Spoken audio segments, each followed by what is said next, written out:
This is a little bit more information about the 3 commitments that we're making this year for our integration of our spiritual and rest and repair practices. So, first is carve out some time for Shabbat. Carve out some sacred time where you unplug from all of the things that are fast or overwhelming, maybe taking a break from work, from your phone, from technology, allowing yourself to rest or play or be slow, unwinds from any mental expectations or external expectations, and perhaps create some weekly rituals that feel so good to you.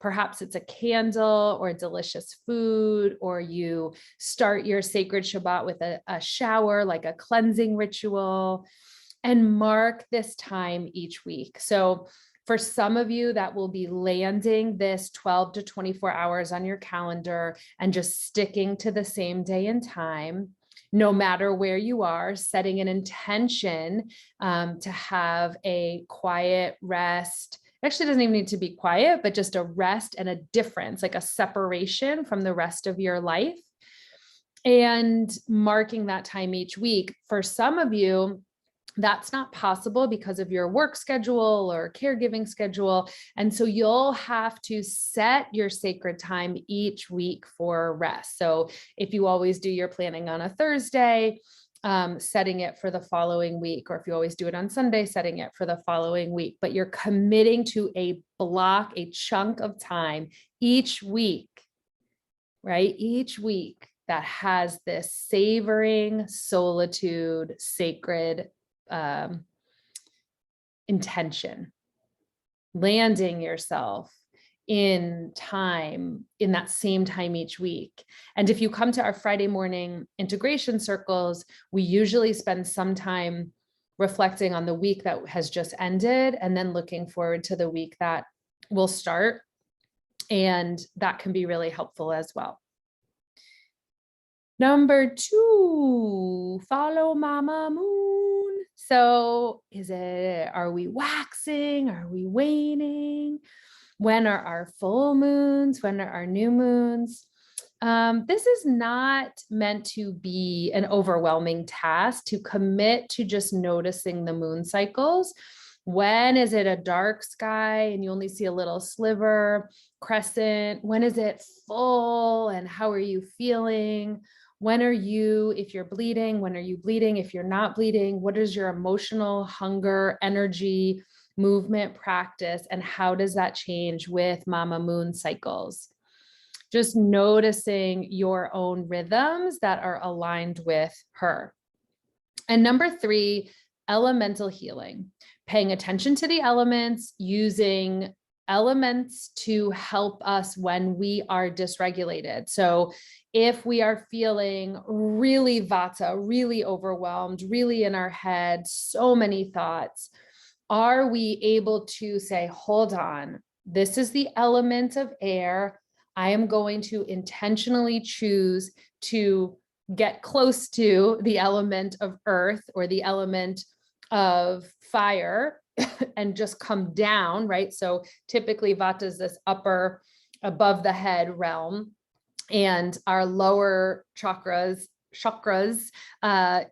1, 2, and 3 are more of that earth, pitta, kapha, really. Even I'll show you here, even I just keep one of my rocks here. And so if I feel like my Vata, ether, air energy is really here and it's hard to focus and concentrate, I'll just grab my rock here from one of my recent walks and I'll just hold it and breathe. And it literally, I then like kind of sit back, descend. And I've just used elements, intentional elements for healing what was being disturbed. Same, if I'm feeling so lethargic, so heavy, and it's not nap time, let's say, then I want to intentionally get up and go get some fresh air, go get regenerative air, which is using the element of air to counterbalance that earth that was really pulling me down to lower chakras. So I want you to start to be intentional around elemental healing. Let me see if there's anything else I want to say in there. Okay. I'm going to go a little bit deeper one more time to just circle back so you can take any final notes as you're making your own commitments for this year. Carving out your time for sacred Shabbat. And I like to talk about this as no work time carved out weekly, where you really can unhook. One of the things that I do before Shabbat that I have to do for my mental loop to actually rest when they're over Shabbat is I clear and clean my email inbox. On Friday, I have a period of time before I start to wind down for Shabbat on Friday afternoon, Friday night. And I just file things. I know where they are so that when I close the computer on Friday night, or I close my email inbox, because sometimes I do services online. So sometimes I am on the computer. I know that everything in the email inbox is going to be attended to on Sunday when I come back to it, because I do my Shabbat Friday night to Saturday night. Or really Friday night to Sunday morning when I kind of get up on Sunday, and I have a full work day on Sunday usually.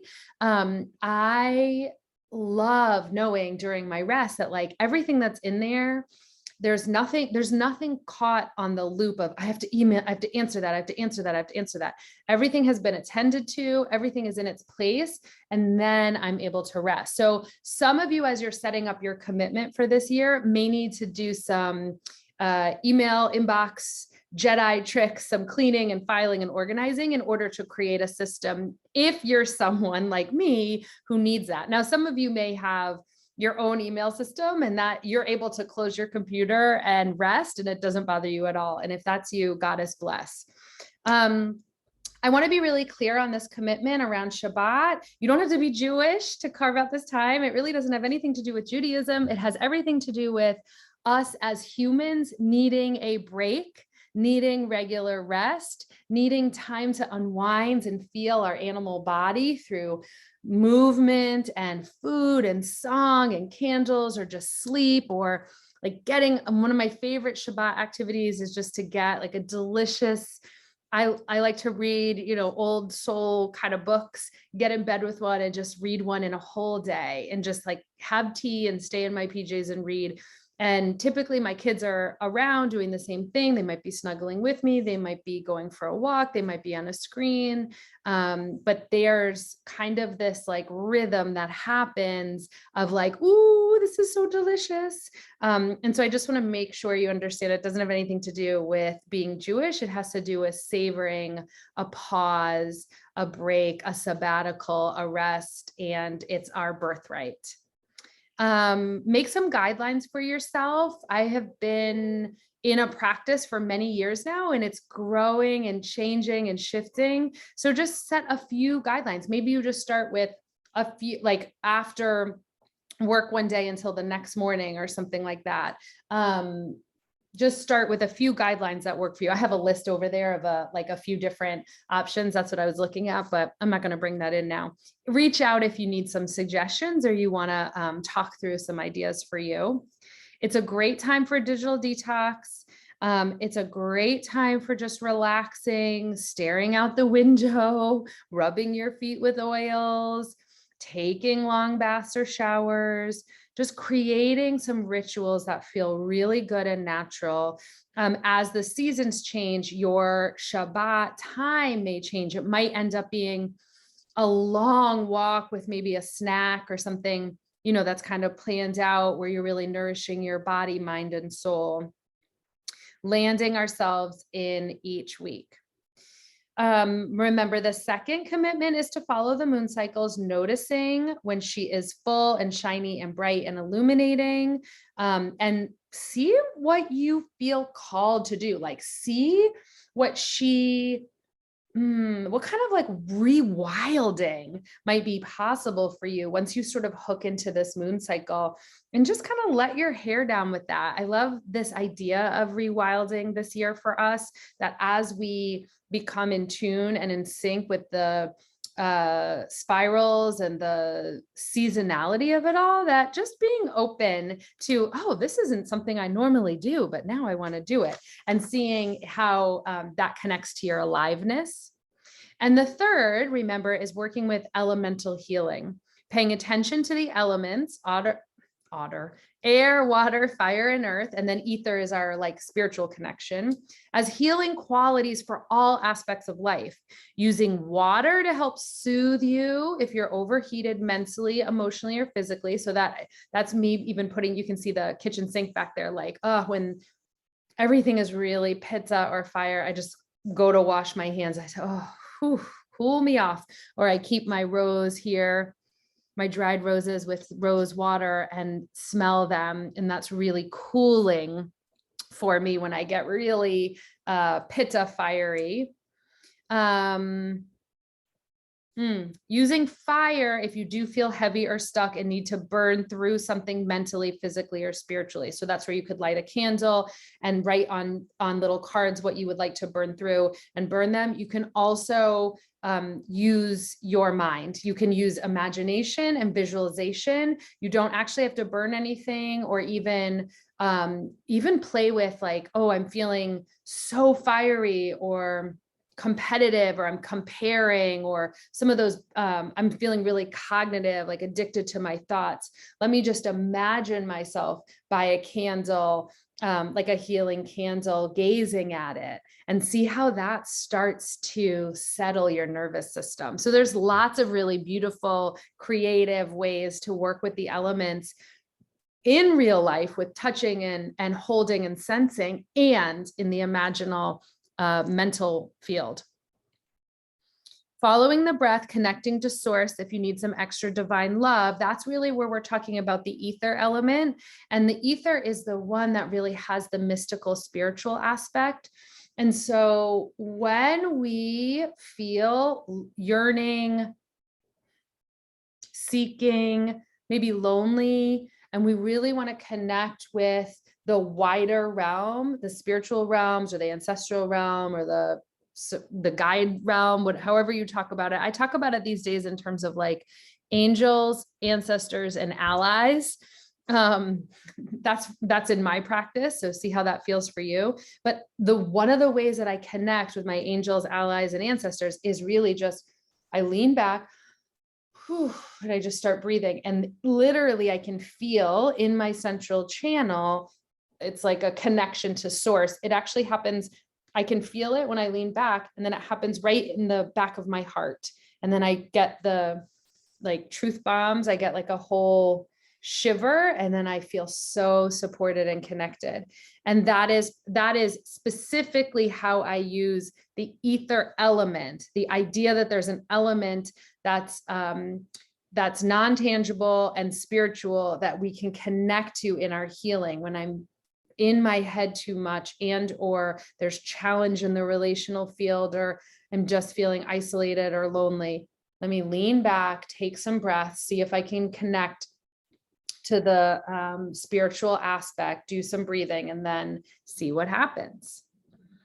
Oh, and my last tip on the elemental healing is, when you're out on those walks or in nature, really looking up and just smiling at the mystery of it all. So just, weaving in that being in nature is extremely healing for all of our elemental regulation, for the most part, between trees, earth, sun, moon, air, clouds, like water, right? We're getting everything. And that's what we're made of. And so as we walk out, or even in the, again, physical or imaginal realm, connecting to the elements is our birthright. It's a way to co-regulate with our more than human world. And these types of practices are really transformative for your mental, spiritual, emotional, energetic, physical, and relational realms and worlds. Last time, carve out some Shabbat, follow Mama Moon, and start to think about and integrate elemental healing throughout your day and your days and your weeks. Let me know how these three commitments go.